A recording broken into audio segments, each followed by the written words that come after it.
Je m'appelle Cynthia, je suis nutritionniste, puis j'aime ça faire des vidéos improvisées sur des coups de tête. Fait que là, asseyez-vous, prenez-vous une petite collation, essayez de vous mettre bien à l'aise parce que vous risquez d'avoir beaucoup d'informations, mais je pense que ça va être ultra intéressant, fait que regardez ça.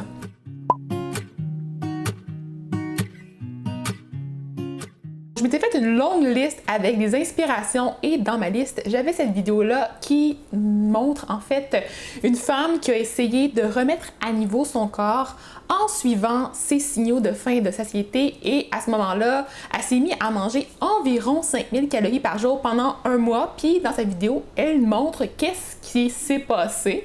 Donc pourquoi le fait, qu'est-ce qui s'est passé, c'est comme l'objectif principal de la vidéo.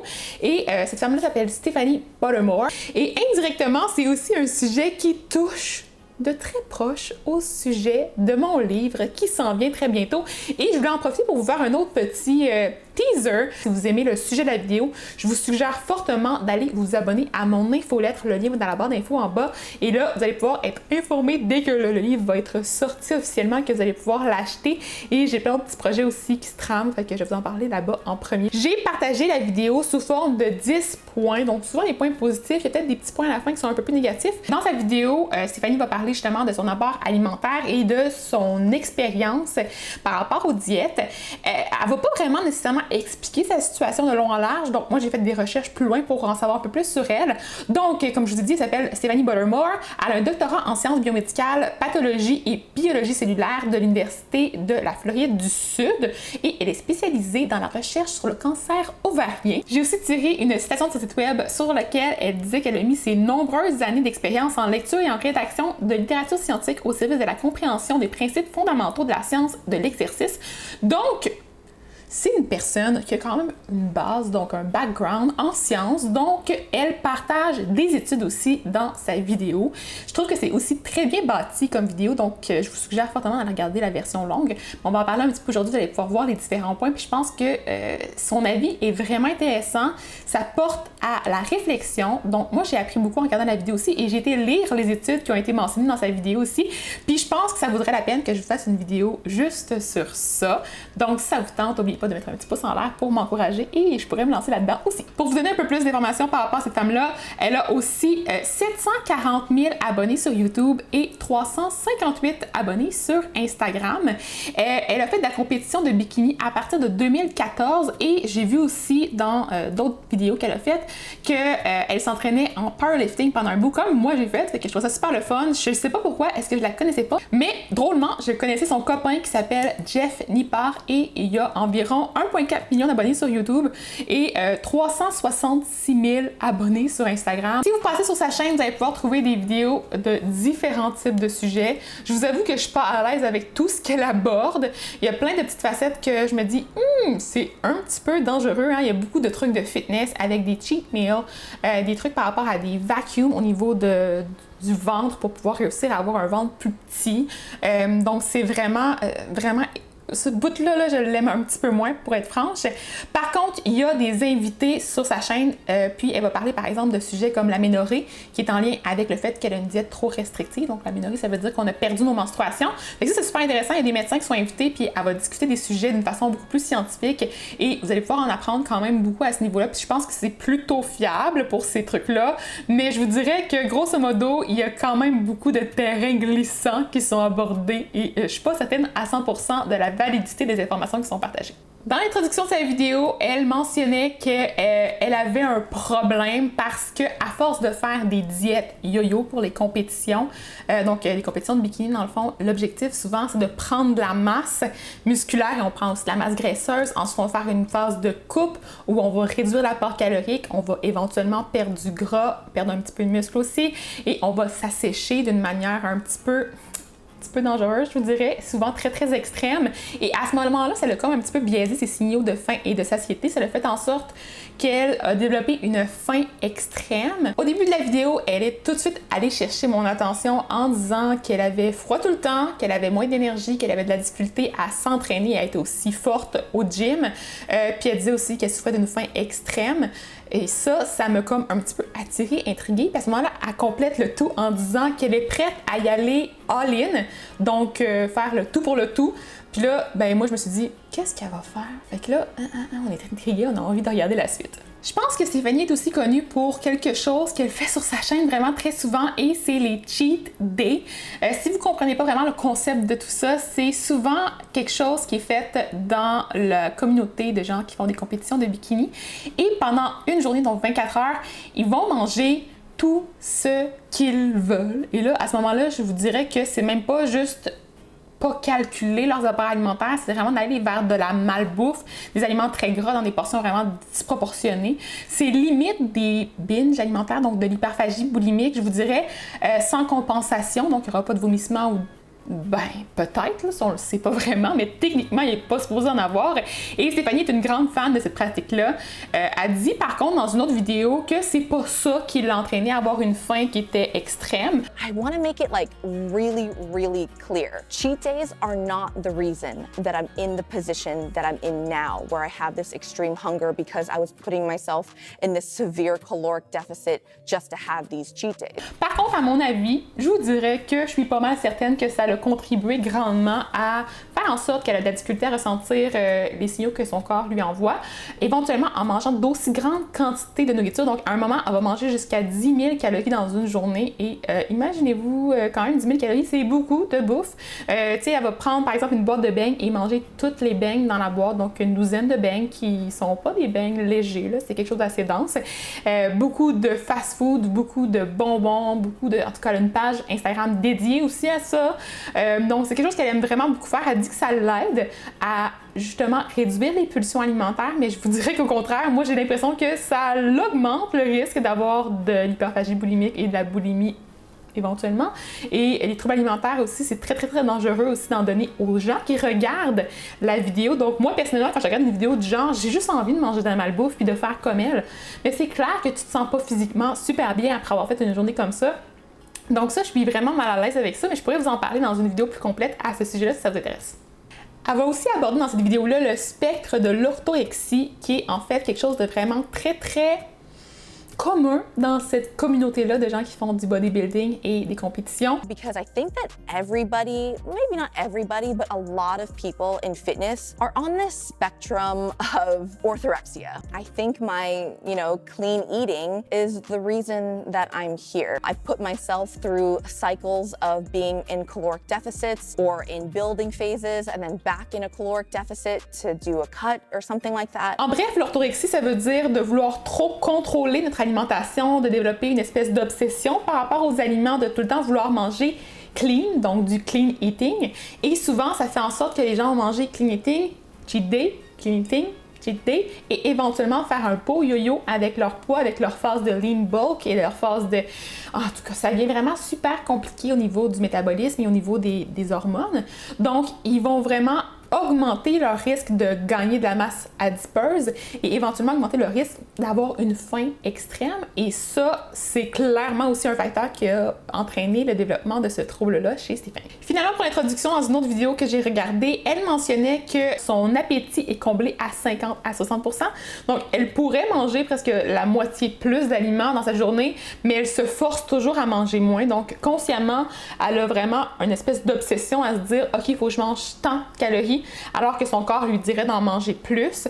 Donc, elle s'écoute pas. La première chose que j'ai trouvé quand même intéressante avec la vidéo de Stéphanie, c'est qu'elle mentionne vouloir écouter son corps maintenant, vouloir être au diapason avec ses signaux de faim, de satiété, comme je répète toujours, et de vraiment comprendre comment ça fonctionne pour pouvoir éventuellement revenir à niveau avec tout ça. Au début de la vidéo, elle va donc dire qu'elle n'a pas de cible de calories en tête, donc pas de nombre spécifique, puis qu'il s'agissait juste du nombre de calories qu'elle mangeait quand elle se laissait un peu aller à sa faim, donc elle mangeait jusqu'à se sentir bien rassasiée. Elle fait aussi des entrevues avec d'autres personnes, puis elle parlait avec Eric Lemkin qui lui disait qu'il s'était aussi permis de manger librement et il a aussi mentionné qu'il a mangé un gros bol de céréales et qu'il s'est senti en plein contrôle parce que son corps en avait besoin, donc il n'y avait pas de regrets ou de culpabilité qui ont été ressentis après cet apport alimentaire. Le deuxième point, c'était par rapport à son objectif principal qui était d'améliorer sa santé. Je trouve ça quand même le fun de voir qu'enfin, c'est pas un objectif physique, donc d'apparence. C'est vraiment un objectif de se sentir mieux dans son corps. C'est déjà très, très bien comme vision globale. Elle va mentionner aussi qu'elle voulait améliorer sa qualité de vie, son métabolisme, sa relation avec les aliments et tout particulièrement améliorer sa faim extrême, donc la réduire. Elle tente de retrouver son poids naturel, donc le poids qui va se stabiliser à long terme, puis qui va lui permettre de manger sans devoir se restreindre et sans ressentir de faim après tous les repas. Donc, de se sentir bien et heureuse dans son corps, c'est vraiment une bonne chose. Ça, j'apprécie beaucoup le concept de poids naturel. Je pourrais vous en parler plus en détail éventuellement aussi. Yeah, I did gain quite a bit of weight, and I may continue gaining weight, and hopefully I'll hit some sort of plateau, and this is all in hopes to find my natural set point. Elle dit vouloir arriver à un point où elle n'aura plus à manger autant de calories pour se sentir rassasiée et qu'elle va pouvoir commencer à manger moins. Donc, elle pense que justement, après avoir fait une phase de manger beaucoup, éventuellement son corps et ses hormones vont se stabiliser et elle va pouvoir ressentir les vrais signaux de faim et là, éventuellement, restabiliser son poids et reperdre du poids et arriver à un niveau normal, normal pour elle, donc son poids qui est plus naturel. Ça, c'est une théorie aussi qui est avancée dans plusieurs études. C'est à voir, je sais vraiment pas si ça va finalement se rendre là. Pour être franche, j'ai pas vu beaucoup d'études, puis les études sont vraiment très petites, sur des petites cohortes avec des gens avec des particularités vraiment très précises. Fait que c'est ça, j'ai hâte de voir. C'est comme une expérience aussi pour moi. Ça me rend curieuse de regarder ça. J'ai aussi aimé un moment qu'il y a Kayla Koteki qui disait plus on tente de contrôler son alimentation, plus c'est elle qui nous contrôle. Ça, je trouve ça vraiment très vrai. Puis elle disait aussi plus de diète et d'exercice ne sera pas la solution pour se débarrasser de cette faim insatiable. Et ça aussi, d'après moi, c'est vraiment très vrai. Donc, écoutez ces petits conseils-là. Et elle va aussi mentionner, donc, Stéphanie, que c'est pas un processus de courte durée. Ça, elle répète à plusieurs reprises. Et ça aussi, il faut quand même faire des changements à long terme. Donc ça, je trouve ça intéressant. C'est pas une diète miracle pour la faire en quelques semaines. Et elle dit qu'elle veut cesser de toujours penser aux aliments. This is not a short-term process whatsoever. And I don't think about food in between meals and I feel satiated at every single meal. Dans une autre vidéo, elle va mentionner que ses 3 objectifs principaux, c'est d'avoir plus de masse musculaire, de réussir à être plus performante au gym et aussi finalement d'avoir plus d'énergie. Et ça a l'air de quand même bien fonctionner dans la vidéo, à ce que j'ai pu comprendre. Point numéro 3 que je trouve intéressant de la vidéo, c'est qu'elle va continuer à manger sainement malgré manger 5000 calories par jour. Donc c'est pas 5000 calories de malbouffe, mais c'est bien une alimentation qui est très très balancée. Son objectif, c'est d'avoir environ 75% de ses apports caloriques totaux quotidiens sous forme d'aliments frais et non transformés et d'avoir environ 25% sous forme de petites gâteries. Puis ça, je trouve ça totalement normal. On peut voir par exemple dans la vidéo une boisson de cachou qui est sur le comptoir à un moment. On peut voir une pizza croûte mince avec des légumes dessus, des grosses assiettes de fruits. On peut voir aussi des beignes pour la petite partie avec des aliments d'occasion.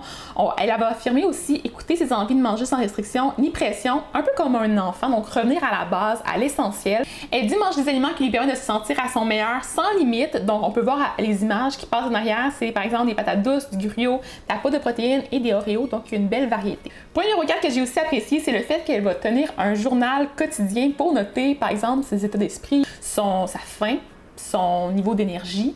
Elle va noter aussi ses performances au gym, des messages d'encouragement personnel aussi pour se donner de la motivation à continuer à rester dans la même tangente et à écouter son propre corps à place d'essayer de suivre une diète comme elle avait l'habitude de le faire. Point numéro 5 que j'ai vraiment aimé aussi, c'est le fait qu'elle partage les effets secondaires de son expérience. Il y a des points positifs, mais il y a aussi des points négatifs. Donc, dans le négatif, elle va avoir des sueurs plus abondantes, elle va se sentir vraiment en chaleur, elle a chaud tout le temps. Comme elle dit, elle va dire aussi qu'elle a son visage qui est plus enflé, gonflé, surtout au réveil. Ses chevilles aussi vont avoir un petit peu d'œdème, ça fait que de l'accumulation d'eau au niveau des petits pieds aussi. Sinon, autrement, elle dit qu'elle a le ventre plus bombé, plus dur. C'est bien normal avec la quantité de calories et d'énergie qu'elle va manger, puis le volume aussi, parce qu'il y a quand même beaucoup de légumes dans tout ça. Et côté positif, elle va mentionner qu'elle a plus d'énergie, qu'elle a une meilleure humeur, on la voit danser, on la voit avoir du plaisir, courir, elle a vraiment l'air d'être vraiment plus en forme. Sinon, elle dit qu'elle a des meilleurs entraînements et une meilleure récupération et qu'elle est plus heureuse. Et ça, c'est vraiment l'essentiel. And lastly, I was simply happier. Le point numéro 6 que j'ai aussi apprécié, c'est le fait qu'elle a pris des prises de sang dans son parcours pour pouvoir évaluer les changements à long terme de son nouveau mode de vie. Elle a pris, entre autres, L'estradiol, qu'elle disait qu'elle regardait plus, qui était rendu un petit peu bas au niveau de sa prise de sang. Elle a pris aussi les hormones folliculostimulantes, qui étaient aussi basses. Elle a pris ses hormones thyroïdiennes, qui étaient normales, et le cortisol, qui était élevé. Puis cortisol, c'est une hormone de stress, donc c'est vraiment normal de le voir élevé chez une personne qui fait beaucoup de diète et qui a une pression extrême, justement, à mettre son corps dans un état de sevrage alimentaire. Point numéro 7, ultra extrêmement important aussi, c'est d'avoir un bon réseau de contacts, de l'entourage qui va venir vous soutenir. Et je trouve ça le fun parce qu'elle parle de son copain, puis elle va lui permettre de donner son avis dans la vidéo. Et ensuite, elle va parler aussi avec Eric Lemkin, et lui, il dit que c'est vraiment important d'avoir un bon système de support pour pouvoir conserver sa motivation lors du processus. Point numéro 8, elle va aussi montrer sa vulnérabilité. Puis ça, je trouve ça tellement cool de voir des vidéos dans lesquelles tout n'est pas stagé, super parfait. On voit qu'il y a quand même une certaine personnalité. C'est un être humain. C'est bien normal d'avoir des moments où on se sent un peu plus bof. Ça m'arrive aussi et ça arrive à tout le monde. C'est très normal. On la voit aussi pleurer un moment dans son maillot de bain noir parce qu'elle se sent pas satisfaite de son corps. Elle va aussi mentionner avoir été tentée de retourner en arrière et de recommencer avec les diètes. Et elle dit que c'est grâce à sa communauté, ça l'a pas fait. Par contre, ça, je trouve ça un petit peu triste parce qu'en disant ça, ça fait en sorte qu'une personne qui fait ce genre de processus-là à la maison aura peut-être pas cette source de motivation-là supplémentaire. Puis dans ce cas-là, je sais pas si ça peut être assez motivant pour continuer à poursuivre les démarches. J'ai peur que ça donne une fausse impression que ça prend des gens qui te soutiennent, ça prend une communauté sur Instagram pour pouvoir faire des changements dans notre vie. Donc ça, c'est un petit peu plus so-so. J'ai vraiment aussi aimé le fait qu'elle nous montre quand elle achète des nouveaux vêtements puis qu'elle dit qu'elle va jeter les vieux parce qu'elle pense plus en avoir besoin parce que elle est dans un processus de changement, elle ne compte pas revenir à son poids initial. I got rid of all of my old clothes too because I don't expect to ever be that lean again. Elle va aussi mentionner qu'on se sent pas bien, on est coincé dans des trop petits vêtements, qu'on est inconfortable, qu'on devrait en avoir des plus lousses, puis justement se sentir à l'aise en tout temps. Puis ça, je trouve ça vraiment beau. Ce que j'ai trouvé un peu triste, en fait, c'est vraiment sa situation, c'est le fait qu'elle soit dans une communauté où c'est vraiment le monde du fitness avec la pression immense d'avoir un corps parfait, d'avoir un corps dans un certain standard de beauté avec les muscles qui sont vraiment visibles. Ça, je trouve ça dommage parce qu'elle se met comme une pression supplémentaire vraiment intense. Et ce qu'elle disait, là, être dans l'industrie du fitness, c'est extrêmement difficile et stressant considérant les standards de beauté. Puis elle disait aussi qu'elle avait peur de perdre l'intérêt de sa communauté si elle change et qu'elle n'a plus un six-pack. Et ça aussi, c'est vraiment, vraiment triste. Ça me prouve juste qu'elle va vivre pour les autres, qu'elle vit pour sa présence sur Internet, que là, elle a décidé de changer, au moins, ça c'est super positif, mais autrement, ça me fait un peu de la peine de penser à toutes les femmes qui vont faire ça et qui vont juste vivre pour avoir un certain corps à la place de vivre pour être heureuse. Point numéro 9 que j'ai vraiment aimé, c'est le fait qu'elle fait des disclaimers, donc des avertissements par rapport au fait qu'elle n'est pas une professionnelle de la santé, qu'elle partage son parcours à elle, donc son expérience personnelle, mais que c'est pas une raison pour inciter les gens qui regardent la vidéo à faire la même chose. Donc ça, je trouve ça vraiment intéressant parce que justement, du point de vue d'une personne qui a une formation, aurait pu peut-être vouloir dire qu'elle a la science infuse, puis elle le dit pas, fait que ça, je trouve ça super le fun, puis elle encourage aussi les gens à aller vers les bonnes personnes. Par contre, je sais pas trop c'est qui pour elle des bonnes personnes, donc c'est un petit terrain encore là glissant. And I'm going to put out the disclaimer that I make all the time, but I just want to make sure that you guys understand that I'm not telling you that you have to do this. I'm just sharing my journey with you. Et dans sa vidéo sur les cheat days, elle va aussi dire que son approche all-in, donc qu'est-ce qu'elle montre dans la vidéo que je vous partage aujourd'hui, et les cheat days, c'est pas la même chose, parce que pour elle, le cheat day, c'est de manger de la malbouffe, justement d'avoir un peu plus une liberté, mais son approche all-in, c'est vraiment de continuer à manger d'une façon plus balancée, puis ça, c'est vraiment sur le long terme. Donc, dans sa tête, les cheat days ont encore une place, mais une place différente que son approche all-in. Donc, je pense qu'elle continue à faire des cheat days, même dans son approche all-in. Donc, ça, c'est un petit peu... C'est ça, hein?